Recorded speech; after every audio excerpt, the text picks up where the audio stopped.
Dear students, welcome to the seventh session of our chapter 2 Structure of Atom. Today we'll discuss about the difference between orbit and orbital. We have learned before about the orbit in grade 9, that is in Bohr's model. Structure of atom, when we were learning, we learned the center part of the atom is said to be nucleus, and around the nucleus the electrons are revolving in circular path named as orbit or shells. But on the other hand, orbital is a new word to you. That is the region or the space where we can find the electron maximum is said to be orbital. So let's see the difference between orbit and orbital. An orbit is a well-defined circular path in which the electron revolves, and they are numbered as 1, 2, 3. N is equal to 1, 2, 3, etc. You can give, or you can label as the shells K shell, L shell, M shell, N shell, and on. It represents the movement of electron around the nucleus in one plane. An orbit means that the position as well as the momentum of an electron can be known with certainty, and it can accommodate the maximum 2n square electron. That is, there's a formula which we learned before, 2n square, with which we can fill the electrons in any of the orbital. And if it is for the first orbit, the equation becomes 2 into 1 square is equal to 2 electrons. So maximum electrons in the first orbit can be accommodated is 2. Same way, if it is the second orbit, it becomes 2 into 2 square, where the answer you're getting as 8 electrons. You have to remember the L shell can accommodate maximum 8 electrons. Same way, 2 into 3 squared becomes 18, and 2 into 4 squared becomes 32 electrons each. So, like this, you can fill up the electrons, whatever the maximum space is, maximum number is there to fill the electrons. Now let's talk about the orbital. An orbital is the region or space around the nucleus where the probability of finding the electron is maximum.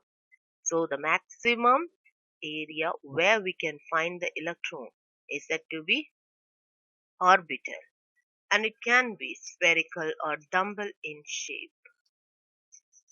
It represents the three-dimensional motion of electron around the nucleus. An orbital does not represent the position and momentum of electron with complete certainty, and it can accommodate at the most two electrons with paired spins or opposite spin.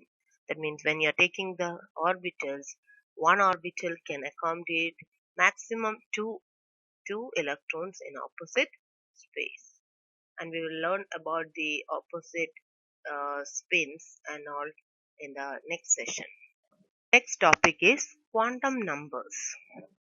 In an atom, a large number of orbitals are possible.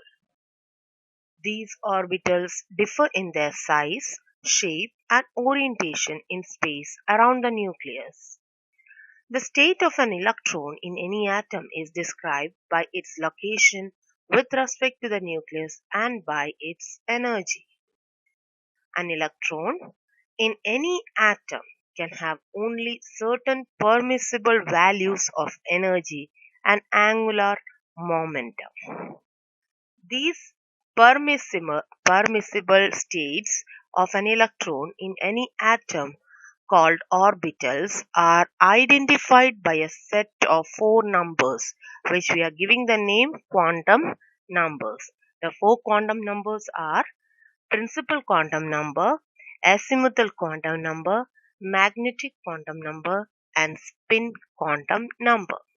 So let's deal with the principal quantum number, and we represent the word letter small n.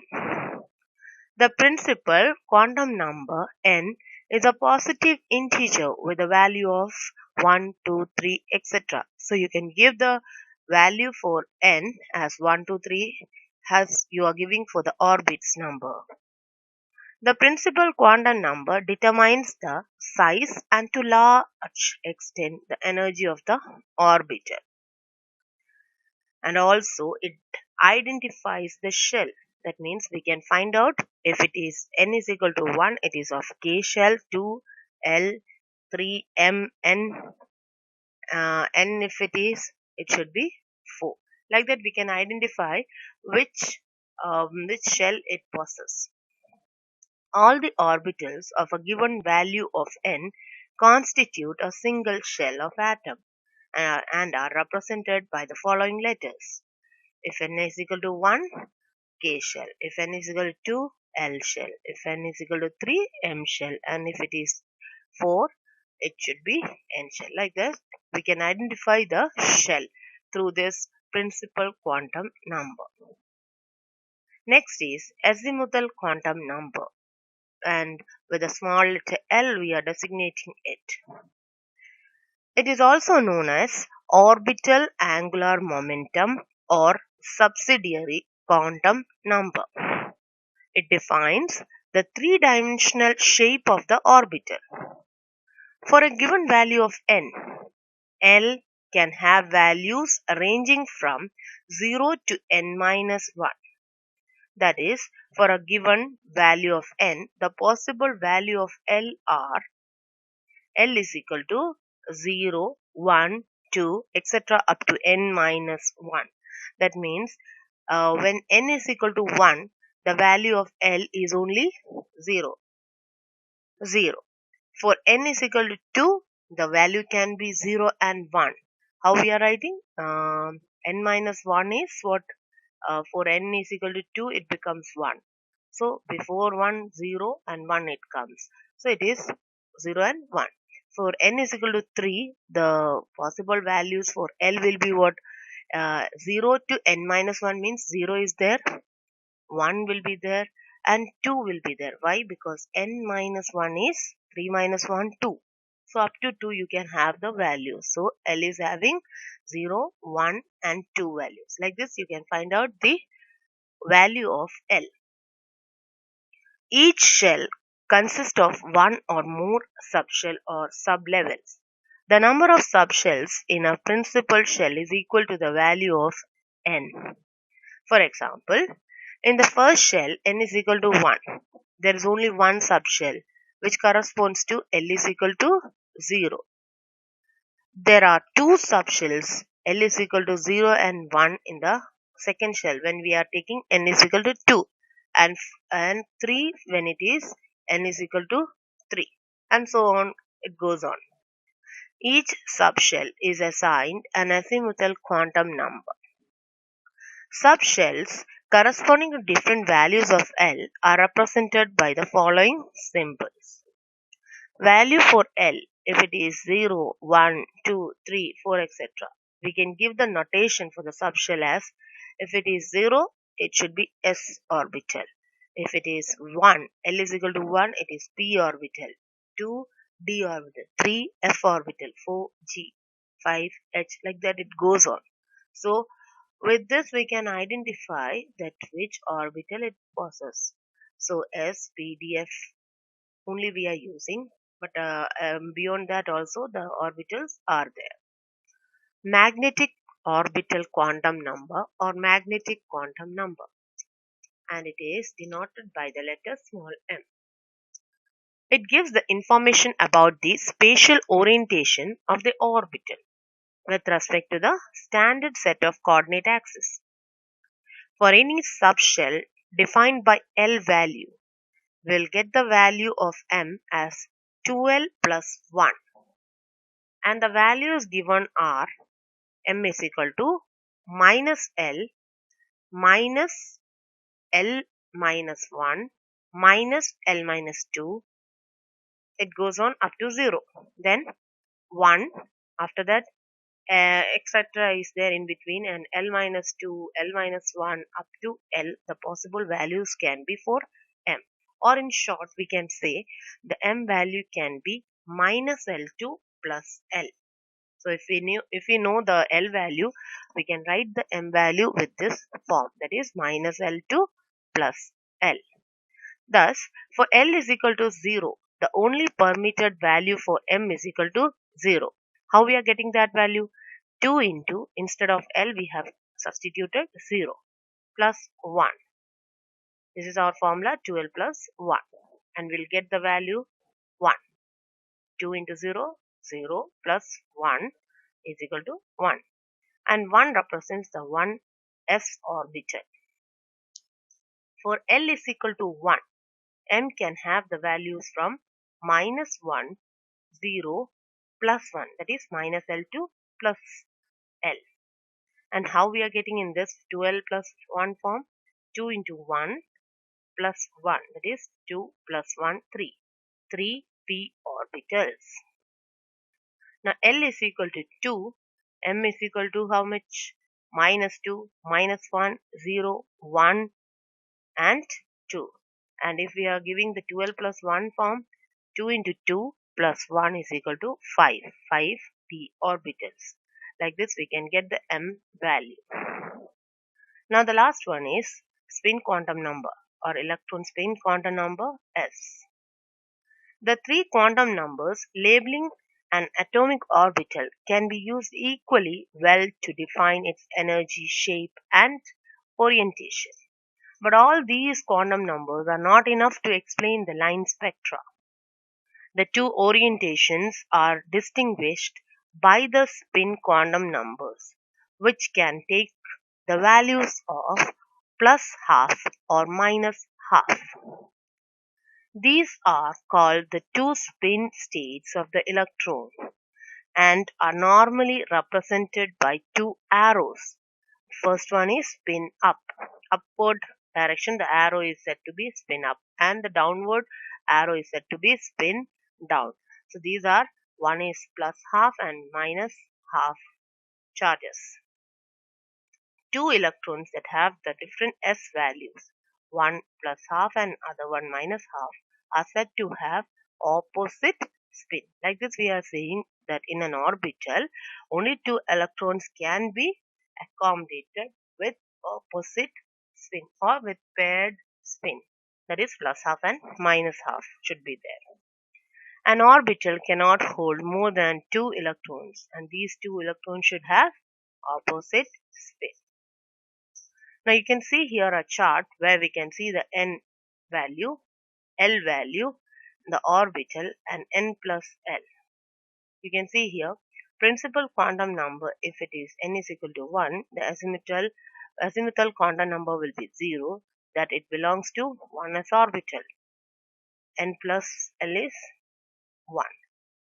Now if it is 2, 0 and 1 can be possible values for L, and it can be, if it is 0 it should be 2s orbital, and if it is 1 here it will be 2p orbital. So 2 n plus 1, n plus L is what? Here 2, and n plus L it becomes 3. So like that we can identify the n plus L value also from this chart. So all these quantum numbers are possible with these L value and orbitals we have mentioned here. So you can go through and identify which orbital the electron belongs. Let's talk about the shapes of atomic orbitals. We are having here the atomic orbitals s, p, d and f. But out of these four orbitals, we will deal with the s, p and d in this class. Because in higher studies only you are learning about the f orbital's shape. Now before going to that shapes, we should know three terms. That is, first one is node. Node means the region where the probability of finding the electron is 0. The full region is said to be a node where we can't find the electron. Next one is nodal plane. A plane passing through the nucleus on which the probability of finding an electron is 0 is called the nodal plane. The number of nodal planes in an orbital is equal to the azimuthal quantum number. These 2 points are important. Last one is spherical or radial node.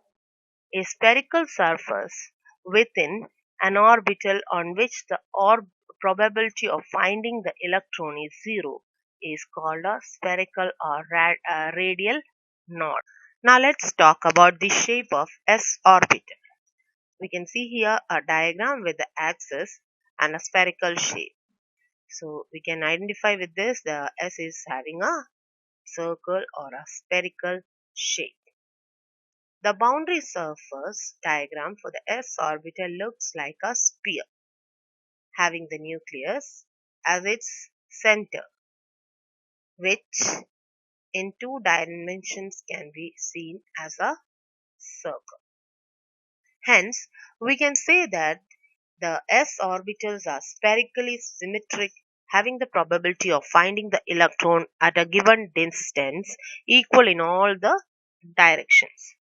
The size of the s orbital is also found to increase with the increase in the value of principal quantum number or n value. Thus, how we can say the size 4s will be greater than 3s, greater than 2s, greater than 1s. And this is the shape of 1s orbital. This one, if it is 2s, the second spherical shape will come over this. So there will be a node in between where we can't find the electron. So it has no nodal plane. This is not having a nodal plane. Next is about the p orbital, and this is the three axes given x, y, and z, and three different orientations are there. And we can have here three subshells also. Each p orbital consists of two sections, better known as lobes. The first lobe is this one, second lobe is this one, which lie on either side of the plane passing through the nucleus. The three p orbitals differ in the way the lobes are oriented, whereas they are identical in terms of size, shape, and energy.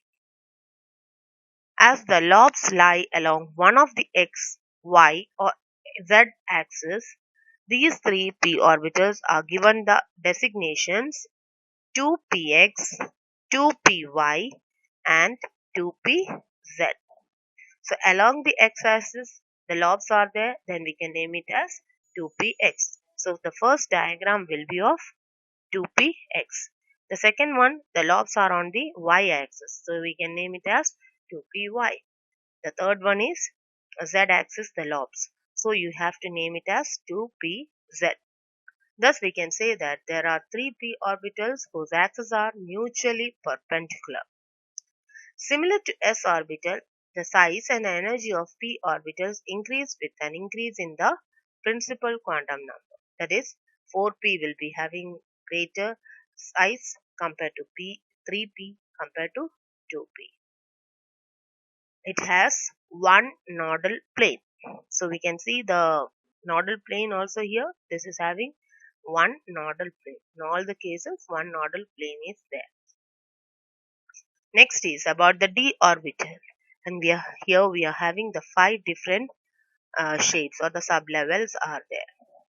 The magnetic orbital quantum number for d is given as -2, -1, 0, 1, and 2.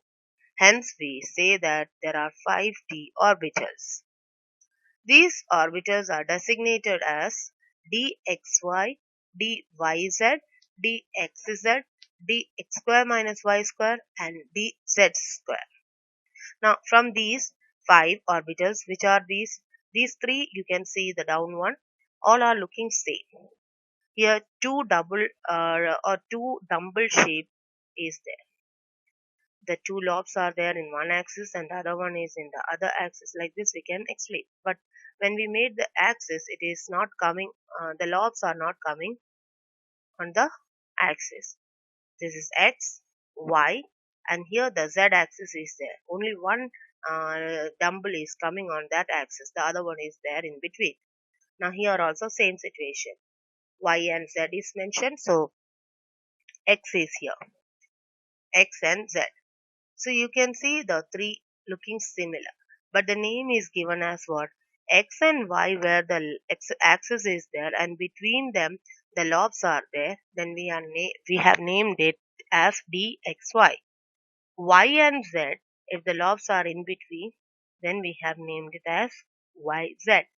X and Z, if the lobes are in between the axes, then we have named it as XZ or ZX. Either this one you can write. Then the last two are, one is X and Y axis is mentioned, Z is in between. But the lobes are along the axis. X axis also the lobes are there, and Y axis also the lobes are there. So this can be dx square minus y square. And the last one is, you can see here the three axes, but the lobes, the first lobe or the dumbbell shape is in only the Z axis, and there's a doubling like a donut it is shaped. So a double dumbbell shape is there in the Z axis. So we can name it as dz square. Like this, the 5d orbitals you can identify. Out of these 5d orbitals, the shapes of the first 4d orbitals are similar to each other, which is different from the dz square orbital, whereas the energy for all the 5 orbitals are same. That's why we can name it as degenerate orbital also. The same energy orbitals are named as degenerate orbitals. It has two nodal planes. So in s orbital there is no nodal plane, p orbital one nodal plane, and d orbital two nodal planes are there. So like this we can identify the shape of the orbitals. Thank you, and we will continue in the next session.